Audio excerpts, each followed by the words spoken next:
Good afternoon, good day. Here we go. And welcome to the next episode of Just One Thing. Just One Thing is the podcast of mindfulliving.today.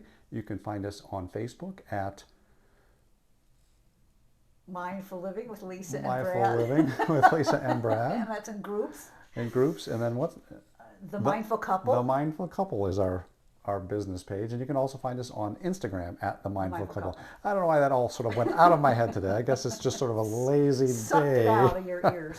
Which is actually kind of good because today we're going to talk about beginner's mind.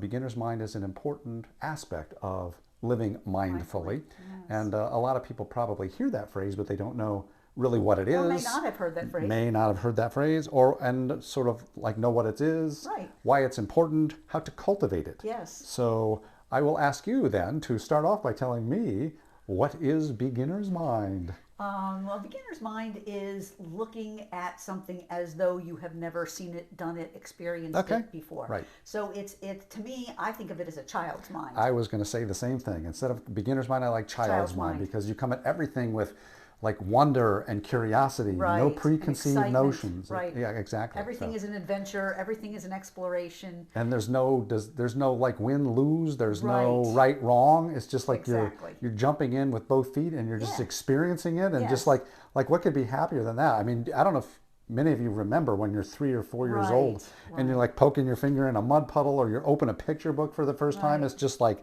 it's magic, and the whole Yes. world is magic Yes. because you've never you've done got it no before. stories, you've got no filters. You're just Right. curious, and just everything is wonderful. Yes. And so, why do you think that is something that is valuable as an adult? I think the main thing is so many of us we set up filters. Right. We become judgmental. We think we're expert Right. in one thing or another, and it makes us more and more closed-minded. Right. You know, and I was just reading an article just this afternoon about how when you're really brainstorming, you're trying to be creative with a new project at work, Yes. Yes.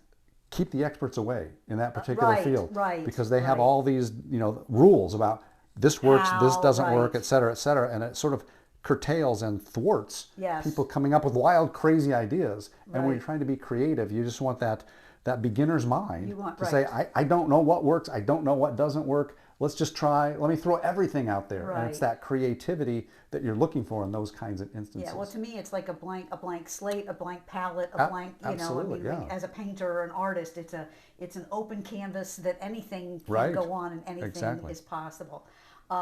So I think cultivating that is very helpful, especially if you're finding life kind of heavy, Sure. challenging, threatening. Especially the COVID that we've come through and all the other things that have been going on. I think beginner's mind can be a really interesting way to experience and look at everything that we've been through in a completely different way. So I'm going to ask you, how do you go about going at things with a beginner's mind? I know it's difficult for me because I know there are so many things that I think I am the expert in. Yes. And so it's hard for me to approach something with that openness and that beginner's mind, because I already, I've been at so many things for long six time, right. plus decades Right, right. with a fair amount of success, and I know what Right. works and what doesn't. So when I come to something that I've encountered before, it's too easy for me to say, well, I'm not going to do that. Right. I'll do this because that'll work. And it's harder for me to bring that to bear. Well, I think that's Yeah. most people. So- I don't think you're unique in that. So, I think so what can I do? I mean, I think I've worked at it and just sort of, and to me, and I guess I'm going to answer my own question. Because I am somewhat, closed-minded in some areas because of the experience and Right. the education that I have. And I think it's just, to me, it's the taking away the worry about right or wrong. Okay. And the win or lose. Right, Or how well right. something has to be Oh, done. that's a big one. That's And a just big one. just try this. Let me just jump in and I'll mess around with it. Right. It's the idea of messing around. Yes. And just sort of looking for the experience. Yes. That sort of has allowed me to sort of adapt that child's mind, that beginner's mind, Right. a little better. I don't have to be good at it. Well, that's the key thing. Right. Right. I so much of my life, I have to be good Right. at everything in I order do. to do it. And it's very, confining. Absolutely. You know, it keeps you away from doing things. And if you just come at everything with beginner's mind, curiosity is going to be fun. I'll figure out as I go. And I think it's just so freeing. Yes, I think if you know, a really good example I can give is myself with art. Okay. Yeah. And you know, I'm very creative. I do not consider myself an artist, and that's because when I set out to draw a pear, for example. Well, the key thing there was drawing. Yes, yes. Because that you equate art with drawing. Right, and a lot of people do. Right. But you know, if I set out to draw or paint a pear, it doesn't look like a pear, and so therefore I'm not an artist. Right. And recently, right before COVID, I took up art journaling. Right. And you know, they emphasize that not to be too precious. They call it not to be too precious, so not to be too careful, and really just play art. Can you enjoy the process? Right. And so what my focus has been is, I don't have to be an artist to do this. I just want to see what does it feel like to, because I've never played with, for example, acrylic paints really. So what does it feel like to put this paint on this paper? Swirl it on the paper. Can I make it thin? Can I make it thick? And can I not have this feeling like it has to look like something when I'm done? Right. And I think that really has changed my ability to enjoy artistic endeavors without having the expectation. So I think part of it is that expectation of it's got to look like something, feel like something, I've got to be great at it, whatever. But for me, I think if there is some way that you can come at it from a completely different perspective. Right. So here's an example. Okay. You know, the pictures where, you know, can you find the 10 things? Right. And frequently, if you're looking at a set picture, you know, it's a picture of a living room, and you're supposed to find all these things, and you can't find some of the things. I find if I turn the picture upside down, for example, now I'm not seeing a couch anymore. You're just seeing shapes. I'm seeing shapes. And suddenly, you know, the scissors present themselves as the background of the couch because I don't see it as a couch. So I think if there's things that you can, if there is a way to make something just different. Right. Can you change? Changing your mindset is really hard, but can you change the way you approach it? Can you change the way you execute? Yeah. That kind of thing. I know that's a great example that you gave, because one of my tricks for solving any kind of visual puzzle is I just flip it. Right. You know, because now I'm not seeing things that my mind expects. Well, the table's going to have 4 legs, you know? Right. And now I just flip it, and like I'm just looking at lines, sort of shapes, and it's much easier to solve the puzzle and say, oh, okay, I see what's going on here. Right. Another thing that you can do is, and it's interesting depending on the experience that you're talking about, but taking a different perspective in terms of distance. Oh, yeah, just like close, far. Really, really close. And I think of when we did the MBSR training, and they had us just stand in front of a wall or a tree, a bark, something for like 15 minutes. I mean, it was a really long time. And it was like after 30 seconds, saying, okay, I've seen everything. But then the longer you stand there, like all of a sudden, well, now you're starting to see the minutia and the detail that just like you didn't even see when you first glanced at it. Like there's literally 300 little dots here of speckled spray paint. That I can really easily see that I didn't notice. I thought it was just green. And you think of a 3-year-old, like how can you spend 3 hours poking a stick in the sidewalk? Well, that's why, because they see that with the beginner's mind, and they see so much more than you do. And they're looking for so much more. Right, and absolutely. I was out to lunch with a friend, and she is an artist, and we were talking about having this, seeing things more deeply and more, with more a more complete sight. And there's beautiful, it was over at Leland's, and that beautiful crepe myrtle is there. It's gorgeous. And she was sitting looking at it, and she said, most people would just look at that and say, well, the bark is brown. Right.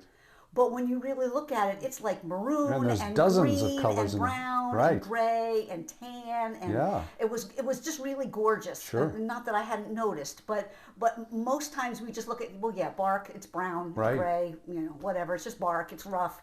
And it's not until you really, okay, I'm going to pause, I'm going to look at this really close. Or sometimes it's looking at something really far away. Sure. So how does this fit in the bigger picture of everything else? And I think that can even come, I'm thinking of things like, how does my choices about COVID, for example, how can I look at that with a beginner's mind? Well, if I look at that from a broader perspective, so if I don't just look at me, Right. but now I look at, okay, what about 1,000 me's? Right. Well, if I'm doing something, What are the repercussions? what are the repercussions Right. if 1,000 of me's are doing Right, something? right. And that's that curiosity, I think, don't you think? Yeah, I mean, absolutely. Yeah. it's just how do you take something and kind of flip it around, flip it upside down, Yeah. so that you're getting just a completely different view of it. And I was thinking of beginner's mind as it relates particularly to me for athletic things. Oh yes, that's the hardest, isn't it? And we've mentioned before, there was a little foul up, so we didn't start the golf lessons Right. we wanted.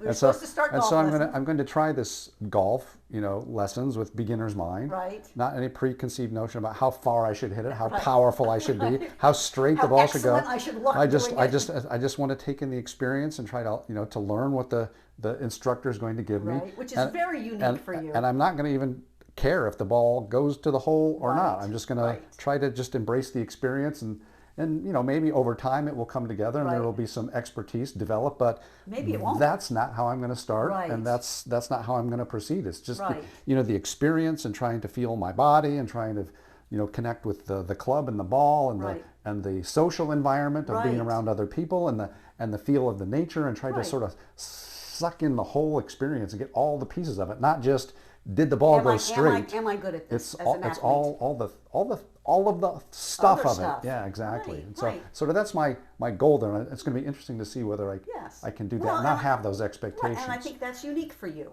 Yeah. In the past, that was not even within your capability Sure. to put that aside. So again, like most of the things that we're talking about, this may not be easy. Oh, definitely not and, easy. and I would pick something to me that is more obvious than something subtle like athletics. Right. So Well, the art's a perfect art- thing. Writing writing might be different. is a great thing. Looking at something, even just a piece of fruit. Sure. Oh, sure. Or even we've talked about it before, but I love just experiencing and eating, consuming yes. food Oh, yes. with a beginner's mind. Like, I mean, an apple, but like really think about what does this feel like? How Right. heavy is it? How much resistance is there to my teeth to like Right. break the skin? And what does the volume feel like when I take a bite? Is there a difference between the taste and the experience when I take a small bite versus a big bite? And how many times am I chewing it? And what does each chew feel like? or And taste all, like? all of the that taste kind of stuff. changes. You just get so much more out of any experience if you approach it with that beginner's mind. Yeah. Yes, yeah. And so to me, the advantage of beginner's mind is so multifaceted. I mean, first of all, to me, you get to experiencing life in a richer, Yeah. deeper way. I think it also helps you let go of attachment to outcome and expectation. And I think it makes everything kind of new and fun and exciting. Right. That otherwise it's just like, oh great, we're going to McDonald's again, or Right. we're having pizza and it's Friday night. Sure. We have pizza every Friday night. Instead, it's like, well, how can I make pizza this Friday night feel Different. like the first time? Yeah, exactly. Yeah. What could make it Right. feel? Sometimes it's just the realization and the intent Yes. to experience it like the first time. I'm just going to not treat this as something that I do every week. Right. I'm going to like every bite. When I cut it, when I bake it, when I prepare it, it's going to be Right. like the first time. Yeah. Or thinking about, what went into this showing up at my door. Right. For example, Sure. like imagine you were a child and pizza just showed up at your door. Like that would be magic. It is. Well, it's still pretty magical. I just talk into this little thing, and pizza shows up at my door. Exactly. I mean, think about Right. that. If you were a Right. child and you didn't understand that there's somebody somewhere making this pizza. We can only hope. assume. So we're getting down to the end here. I think if you were to recommend one suggestion of how to start this beginner's mind, what would you? I where would would you start? I would just, to me, it would be just realize that there is such a thing as beginner's mind. Okay. And it's like if you can Child mind. figure out how to embrace child mind with anything you do, you're just going to get so much more out of it. Yes. And it's going to do so much to improve the joy that you experience and remove anxiety, right, and just make your life better, and just knowing that it's available to you. Yes. And then you can go about cultivating it one way or another. And again, like all the stuff we talk about, it's just not automatic. It's not easy. Right. Just because it's there doesn't mean you can do it. You have to work at it a little bit. Work at it a little bit and embrace it, and go about it with some zest. With what are your new words? I was going to work zest into it too. You beat me to it. So, but I think having child mind just sort of provides zest to your life. It's excitement. It really does. It really does. And I think so. For me, it might be asking if you're really struggling with getting this going. It might be asking a question like, what can I know is new or different about this experience? And don't walk away, whether that's virtually or literally. Don't leave that experience until you can come up with something. Like it's like staring at the wall for half an hour. Right. Like wrestle with that with your mind till you come up with something new, different. Eye-opening about what you're doing. Yes. And that, I think that alone, it's retraining your brain. Okay, let's step outside of this groove, this path that we have created about an orange is orange, it's round, it tastes like this. Okay, done with an orange. It opens that pathway for new experiences. Excellent. I love this topic. It's fun. Yes. It's 64 years old, approaching things in life like a child is just fantastic. Yes, and very rewarding. If you can cultivate that, you're going to love it. Yes, you are going to. And so until next time, this has been Just One Thing.